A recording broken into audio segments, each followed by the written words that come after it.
नमस्कार प्यारे दोस्तों, कैसे हो आप सभी। उम्मीद करती हूँ कि बहुत अच्छे होंगे और अच्छे से पढ़ाई कर रहे होंगे। दोस्तों, जैसा कि आप सभी जानते हो कि हमारी 2000 क्वेश्चन की जो सीरीज़ चल रही है उसमें 2 दिन से कोई वीडियो नहीं आया है, लेकिन आज से मैं उसके जो वीडियो रह रहे हैं उनको लेके आ रही हूँ। ठीक है दोस्तों, तो देखिए इसमें फर्स्ट क्वेश्चन है, नानक की किस रचना में खड़ी बोली का रूप मिलता है। आपको बताना है कि नानक की कौन सी रचना है जिसमें खड़ी बोली का रूप मिलता है। ठीक है दोस्तों, तो बताइए कौन सी रचना है। जप्पूजी है, असादीवार है, नसीहतनामा है या फिर रही रास है। तो दोस्तों इसका सही उत्तर है नसीहतनामा। ठीक है।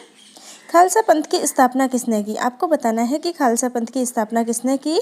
नानक ने, अर्जुन देव ने, रामदास ने या गोविंद सिंह ने। तो आप सभी जानते हो कि गोविंद सिंह ने की खालसा पंथ की स्थापना। ठीक है दोस्तों। दादू दयाल की प्रधान गद्दी कहाँ पर है। आपको बतानी है कि दादू दयाल की जो गद्दी है, प्रधान गद्दी, वो कहाँ पे है। ठीक है, तो बताइए अहमदाबाद में है, सांभर में है, सलेमाबाद में है या नरेना में है। तो मैंने आपको बताया था पढ़ाते टाइम कि नरेना में है। और नरेना कहाँ पे है दोस्तों, जयपुर में, राजस्थान में। ठीक है। संतों के संबंध में असंगत देखना है दोस्तों अपन को, यहाँ पे कौन सा गलत है। तो देखिए सुंदरदास समुचित शिक्षा प्राप्त है, बिल्कुल ये बिल्कुल सही है। यहाँ पे आप सभी को मालूम है कि संत कवियों में सबसे ज़्यादा शिक्षित थे सुंदरदास जी। ठीक है दोस्तों।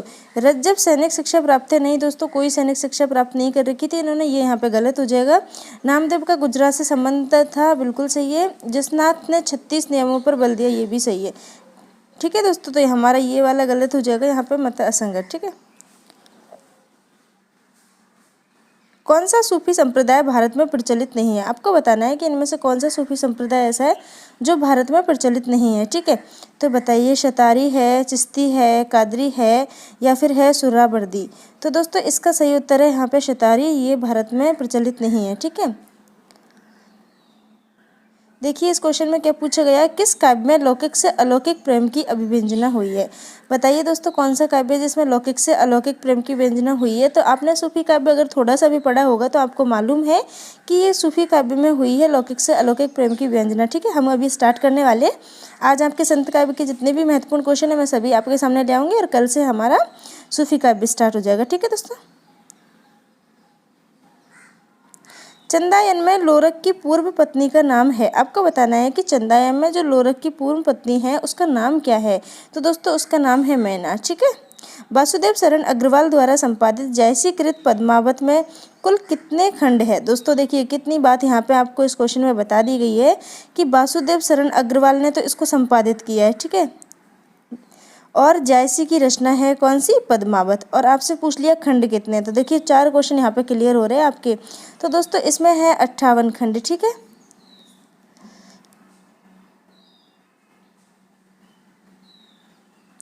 जयसी कृत पद्मावत का काव्य प्रयोजन है। दोस्तों आपको बताना है कि जयसी कृत पद्मावत है उसका काव्य का प्रयोजन क्या है। प्रयोजन मतलब कि उन्होंने काव्य को क्यों लिखा है, उनका उद्देश्य क्या है। तो देखिए दोस्तों यश प्राप्ति के लिए, अर्थ प्राप्ति के लिए, मनोरंजन के लिए या उपदेश के लिए। तो इन्होंने लिखा है पद्मावत को यश प्राप्ति के लिए। ठीक है दोस्तों। वैष्णव भक्ति के प्रवर्तक आचार्य कौन है। दोस्तों आपको बताना है कि वैष्णव भक्ति के प्रवर्तक आचार्य है उनका नाम क्या है। शंकराचार्य है, माधवाचार्य है, रामानुजाचार्य है या वल्लभाचार्य है। तो दोस्तों रामानुजाचार्य है वैष्णव भक्ति के प्रवर्तक आचार्य। ठीक है। वल्लभाचार्य ने जीव के कितने भेद बताए हैं। दोस्तों आपको बताना है कि वल्लभाचार्य जी ने जीव के कितने भेद किए। ठीक है, 3 किए, 4 किए, 5 किए या 8 किए। तो दोस्तों सही उत्तर हमारे यहाँ पर हो जाएगा 3। ठीक है।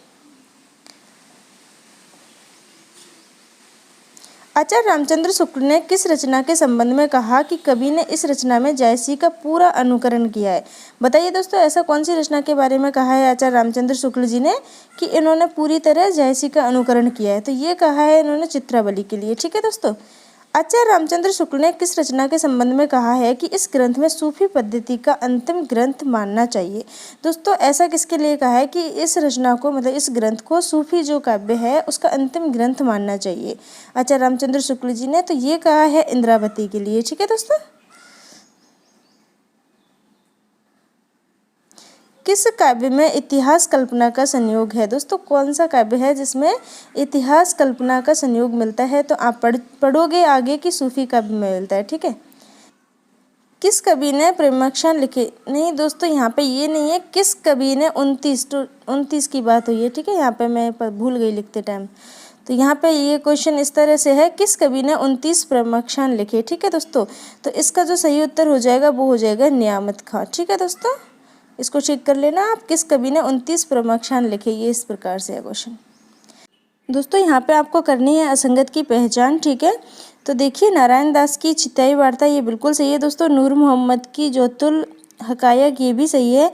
चरण दास की पंचोपनिषद है ये भी बिल्कुल सही है। लेकिन अक्षर अनंत की मैंने आपको रचनाएं लिखाई थी, उसमें भक्ति विवेक तो है ही नहीं दोस्तों। मैंने आपको रचना लिखाई थी राजयोग, विज्ञान योग, ध्यान योग, सिद्धांत बोध और विवेक दीपिका थी इनकी। ठीक है, भक्ति विवेक नहीं है, विवेक दीपिका थी, ब्रह्म ज्ञान थी, अनन्य प्रकाश थी, इस तरह की रचना इनकी थी, ये इनकी नहीं है भक्ति विवेक। ठीक है दोस्तों, तो ये यहाँ पे असंगत हो जाएगा। गलता में रामानंद संप्रदाय की गद्दी किसने स्थापित की, बताइए दोस्तों किसने स्थापित की। परशुराम देव ने, रामानंद ने, कृष्णदास पेहरी ने या फिर हरिदास ने। तो दोस्तों इसका जो बिल्कुल सही उत्तर है वो है कृष्णदास पेहरी। ठीक है, ये यहाँ पे सही हो जाएगा बिल्कुल। देखिए यहाँ पे पूछा गया विठल नाथ जी ने 8 शिष्यों पर अष्टछाप की मोहर कब लगाई। काफ़ी अच्छा क्वेश्चन है दोस्तों। तो ये देखिए आप कब लगाई थी, 1565 में, 1550 में, 1675 में या 1650 में। तो इसका सही उत्तर यहाँ पे है 1565 में। ठीक है दोस्तों, आप इसको याद रखना, काफ़ी अच्छा क्वेश्चन है। किस कवि को आचार्य रामचंद्र शुक्ल ने भक्त शिरोमणि कहा। तो दोस्तों आप सभी जानते हो तुलसीदास जी को कहा इन्होंने भक्त शिरोमणि। ठीक है दोस्तों, यहाँ पे आपको बताना है कि किस आचार्य को कृष्ण के सुदर्शन चक्र का अवतार माना जाता है। तो बताइए निम्बकाचार्य को, वल्लभाचार्य को, रामानुजाचार्य को या माधवाचार्य को। तो दोस्तों निम्बकाचार्य को माना जाता है। देखिए मैं काल लिखना भूल गई हूँ बीच में, आप इसको ठीक कर लेना। ठीक है, निम्बकाचार्य है ये, इसको ठीक कर लेना। चलो दोस्तों अब हम मिलेंगे नेक्स्ट पार्ट में, तब तक आप पढ़ाई करते रहो। ठीक है, ओके, बाय बाय।